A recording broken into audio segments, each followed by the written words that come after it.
పని చేస్తాం. దయచేసి అట్లా ఎవరన్నా ఉన్నా బాధితులు పోలీస్ స్టేషన్కి రండి, మేము వాళ్ళ మీద గట్టిగా యాక్షన్ తీసుకుంటాము. వడ్డీలు కూడా వాళ్ళు ఏదన్నా ప్రాబ్లమ్స్ ఉన్నట్టుంటే కోర్టుకు పోయి తెలుసుకోవాలి, కానీ ఇలా ఇండ్ల కాటికి పోయేసి దౌర్జన్యం చేయడము, వాళ్ళని ఇండ్ల మీద దాడి చేయడం చేస్తే ఖచ్చితంగా పోలీస్ అనేది వాళ్ళ మీద కఠినమైన చర్య తీసుకుంటాము. మా DSP sir and SP sir వాళ్ళు కూడా వీటి మీద మాకు ఫుల్ పరివి యాక్షన్ తీసుకొని చెప్పేసి మాకు ఆదేశాలు ఇవ్వడం జరిగింది.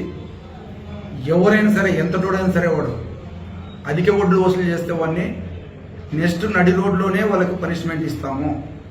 ఇది మాత్రం గట్టిగా వార్నింగ్. ఎవరైనా ఇప్పటికి చేస్తా ఉంటే ఓల్డ్ టౌన్ అయినా సరే, అనంతపురం ఎక్కడైనా సరే మానుకుంటే మంచిది. లేదు కాదంటే మేము థర్డ్ డిగ్రీకి వెనకాడము. ఎక్కడ కూడా నడి రోడ్లోనే థర్డ్ డిగ్రీకి పెడతాం. ఈసారి తర్వాత మేము వచ్చే పరిణామాలు మేము కూడా ఎదుర్కొంటాము. మాకు ప్రజల రక్షణే ముఖ్యము, వాళ్ళ యొక్క బాగోగులే ముఖ్యము. అధిక వడ్డీల మీద జలగల్లా పీక తిన్న ఈ ఎదవల్ని మాత్రం మేము వదిలిపెట్టే ప్రసక్తే లేదు.